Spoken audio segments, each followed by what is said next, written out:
Fala, galera maravilhosa! Sejam muito bem-vindos a mais uma aula do Desafio Redação Nota 100, focado, pensado com muito carinho para o concurso da Caixa Econômica Federal 2024. Se você vai fazer essa prova ou se você conhece alguém que vai fazer, envie esse vídeo para essa pessoa, dá logo aquele like e ativa as notificações aqui do canal, porque ainda tem muito projeto, a gente está nos encaminhando ainda para o meio, então dá tempo de você participar. Essa aqui é a aula número 3. Se você quiser assistir a aula número 2, número 1, vou deixar link aqui na descrição do vídeo para você. E só para você entender, já vou compartilhando minha tela contigo. Esse desafio, ele tem 10 temas de redação para a gente trabalhar.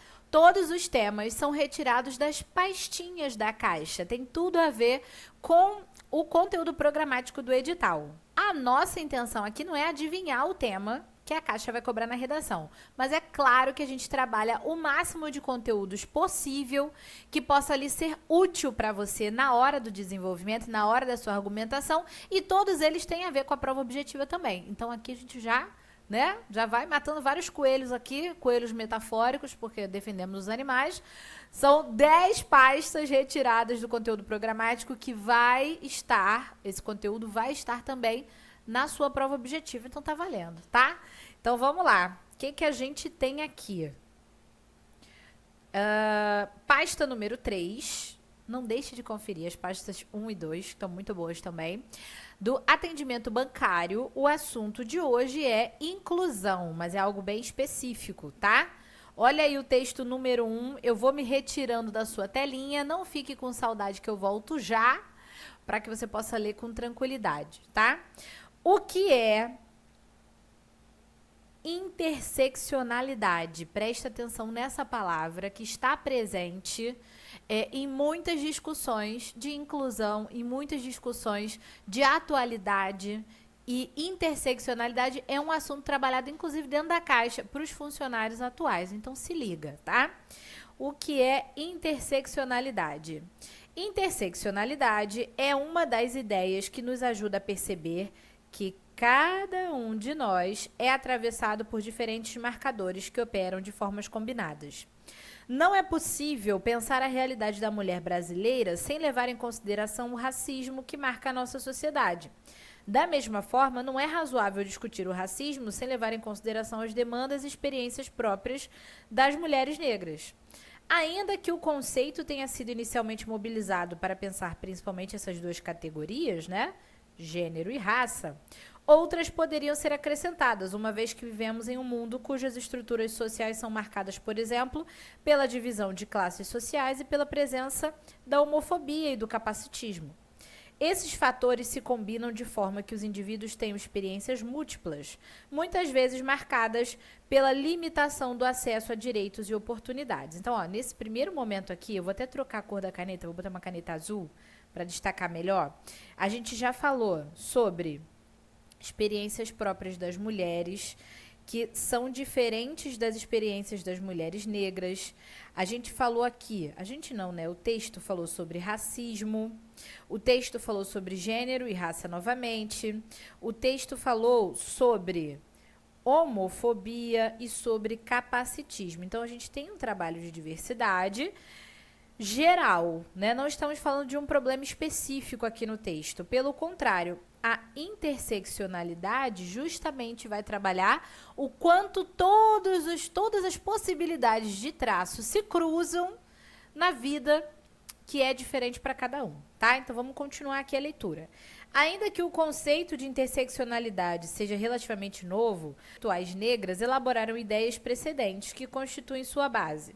Nos Estados Unidos, o trabalho de Angela Davis, 44, é uma grande referência para pensar as relações entre classe, raça e gênero. Classe, raça e gênero. Audre Lorde, 92, teve grande importância ao destacar a particularidade das lutas travadas pela comunidade lésbica e negra. Ok, vamos continuar que tem mais um pedacinho de texto aqui no próximo slide, do mesmo texto, tá? Vamos lá. O feminismo negro brasileiro é hoje uma grande referência internacional no que diz respeito aos seus movimentos e à produção intelectual de suas autoras. Algumas escritoras brasileiras tiveram grandes contribuições para pensar como os diferentes eixos de opressão se articulam ainda antes que o termo interseccionalidade fosse criado. A antropóloga Lélia Gonzalez, por exemplo, escreveu sobre as formas estereotipadas com que as mulheres negras foram historicamente representadas no imaginário popular e na produção acadêmica brasileira. A filósofa Sueli Carneiro, então vamos destacar aqui Lélia Gonzalez e Sueli Carneiro, defendeu a necessidade de enegrecer o feminismo, afirmando que os debates de gênero não poderiam ter como base exclusiva as experiências brancas e centradas nos países desenvolvidos. Carneiro também foi responsável por fundar no Brasil, em 88, o GLE10, importante instituto que tem como objetivo disseminar o pensamento intelectual produzido por mulheres negras. A interseccionalidade não é útil apenas para pensar como os múltiplos marcadores articulam nossas vivências negativas ligadas à opressão. Ele também indica as potencialidades intelectuais que visões múltiplas podem oferecer para a interpretação da realidade. Aí aqui tem até o link do texto completo, do trabalho completo dessa pesquisa, e vocês podem conferir com mais detalhes, caso queiram. Mas, de uma maneira geral, quando se fala em interseccionalidade, a gente está falando sobre como um movimento, um grupo, uma nomenclatura pode não conseguir ajudar ou nos fazer evoluir nesse processo de ajuda às necessidades das pessoas de verdade. Por quê? Uma experiência, por exemplo, de um homem gay que trabalha ou que vive num centro urbano é diferente da experiência de um homem gay que vive numa cidade do interior. Então, quando a gente fala, por exemplo, da luta contra a homofobia, que é um tema que está dentro da pasta diversidade, lá do atendimento bancário da Caixa, a luta contra a homofobia, ela não pode ter um discurso geral. Eu preciso considerar outros pontos, além simplesmente da escolha, da orientação ou da maneira como a pessoa se classifica ou se enxerga, sabe? Então, quando se fala no movimento feminista, eu não consigo ter um discurso que vai servir de verdade, essencialmente, a todas as mulheres. Porque a realidade de um tipo de mulher que vive, por exemplo, num lugar periférico é diferente do tipo de mulher que vive num bairro de classe média alta. Então, geografia também é outro traço. Classe social, tudo são muitos marcadores que vão se encontrar para que a gente determine a necessidade daquela pessoa. Quando a gente fala sobre isso, a gente está falando sobre interseccionalidade, tá? Comenta aqui se você já tinha escutado o termo, se você já leu alguma coisa sobre isso, se você compreendeu a partir desse texto e a partir da minha definição, e a gente vai trocando sobre isso aqui nos comentários também, tá? Vamos para a tela ver o próximo texto, que é da própria Caixa Econômica Federal. Vamos lá.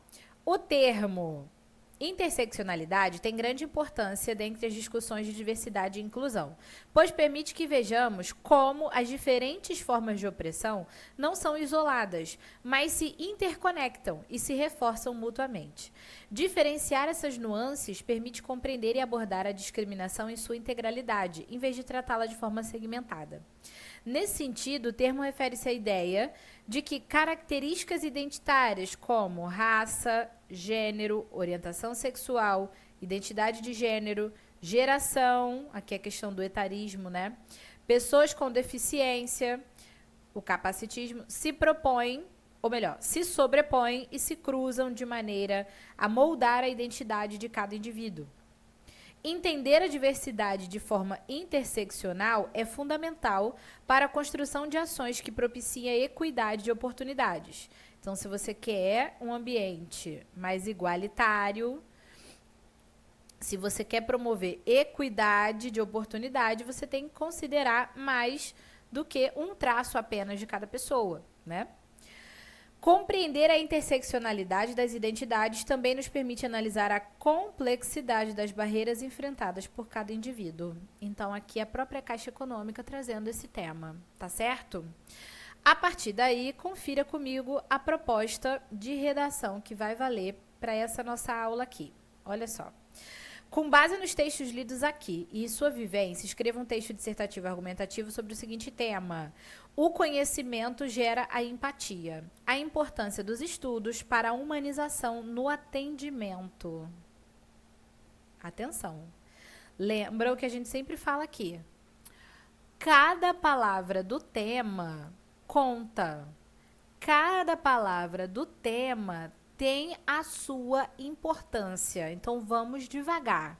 Ó, o conhecimento gera a empatia. Para quem não sabe, empatia é a habilidade de compreender a situação do outro, se colocar no lugar do outro para entender as suas necessidades. A importância dos estudos para a humanização no atendimento. Os textos de apoio foram sobre interseccionalidade, sobre a gente conseguir observar o outro não a partir de uma classificação, mas do cruzamento de várias marcas que esse outro tem.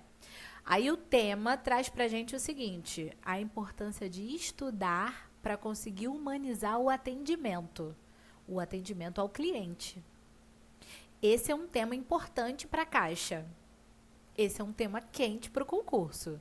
Então, a interseccionalidade não é o tema, mas nitidamente é um ponto que você deve abordar, levando em consideração os textos de base. Você não precisa nem usar esse nome, mas essa ideia, principalmente, tá certo?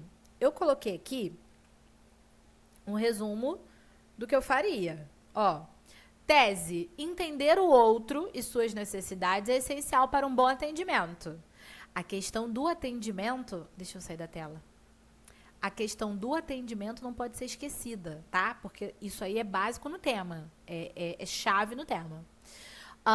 O argumento número 1 que eu usaria: estudar ou debater sobre assuntos atuais é o primeiro passo para o desenvolvimento da empatia. Quando eu escrevi, eu botei aqui ou debater, mas eu acho que vale a pena a gente ficar no estudar, sabe? O debate é uma forma de estudo, mas como a palavra estudar veio no tema, na proposta, vamos dar uma focada aqui, tá bom?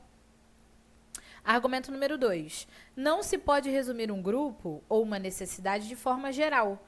Cada indivíduo tem sua demanda. Isso aqui tem que ficar básico também nessa proposta de estudo. Desfecho, nossa conclusão.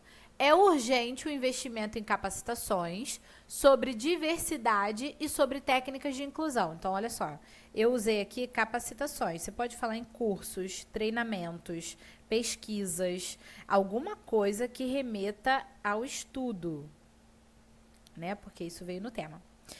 Então, eu coloquei aqui estudar sobre diversidade e técnica de inclusão, porque também não basta você só conhecer o problema, você tem também que aprender a incluir, para que, assim, os atendimentos sejam focados nas necessidades de cada cliente e na evolução social de todos os envolvidos. Ó, acrescentei essa parte aqui que diz o seguinte: você vai ter um atendimento mais humanizado, então essa pessoa...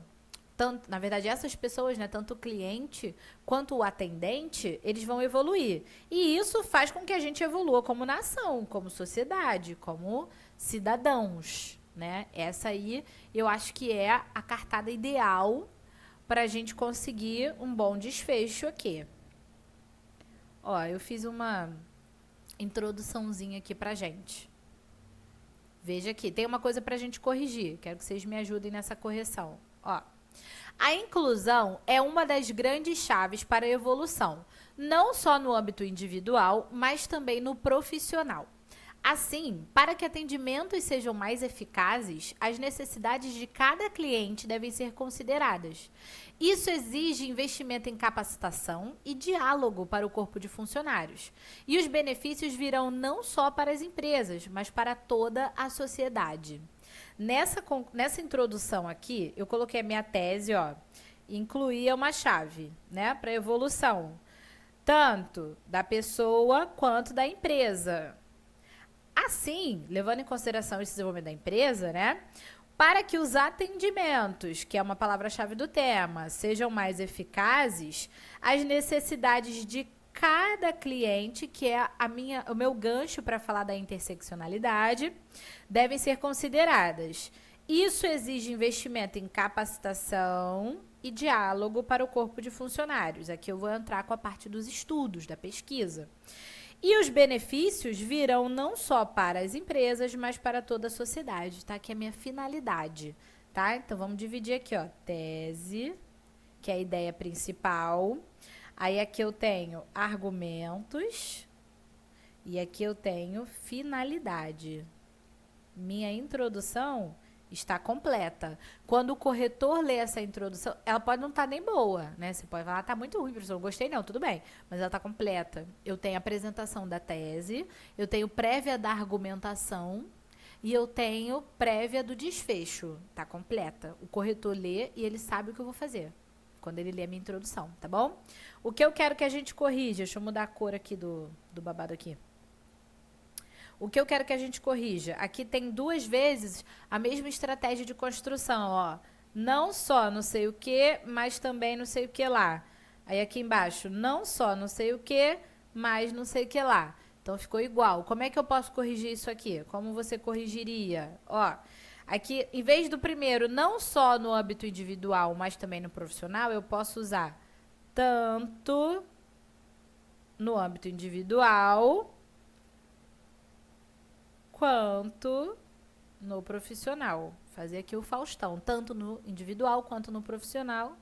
Fica lindo. E posso deixar o de baixo. Ou posso fazer o contrário, deixa lá. Não só no âmbito individual, mas também no profissional. E lá embaixo eu faço. Os benefícios virão tanto para as empresas quanto para a sociedade. Aí você escolhe, porque são realmente sinônimos, vamos dizer assim. Tá bem? Beleza? Esse é o tema número 3. A pasta é atendimento bancário. E dentro do atendimento bancário, a gente está falando de inclusão. Dentro de inclusão, o tema nos traz luz sobre interseccionalidade, que é desenvolvimento da empatia de verdade. Levar em consideração cada traço, conversar, ouvir o cliente. Para isso, meu argumento é o seguinte, tem que estudar, que está dentro da proposta também. A empresa deve promover esse estudo, deve fomentar esse debate, deve trazer esse tipo de pesquisa para os funcionários. Assim, eles conseguem desenvolver esse atendimento que é inclusivo, que é respeitoso, que compreende as necessidades realmente do cliente. Isso faz com que os atendentes cresçam, os clientes cresçam, a empresa cresça e a sociedade evolua, tá bem? Isso é o que eu faria com esse tema. Pode comentar aqui como você faria, se você gostou ou não da minha ideia. Eu adoro responder vocês nos comentários. E não deixe de clicar aqui também para conhecer o curso Redação Sem Desespero. Se você não é aluno ainda, te convido a ser aluno do meu curso. Inclusive, além das aulas, o curso já inclui 12 correções. Eu vou amar corrigir a sua redação e a gente fazer essa troca via detalhamento ali do que você escreveu, eu coloco lá como você poderia escrever, o que está errado ou o que pode melhorar. Às vezes não está errado, mas pode melhorar, né? Para garantir o seu notão, essa redação que precisa desse 70 no mínimo, né? Não pode fazer abaixo da média, senão você é eliminado. Então, é uma demanda importante e eu vou amar ser sua parceira nessa busca, tá bom? Um grande beijo pra você, até o próximo vídeo. Não tem jeito, vai passar. Fui!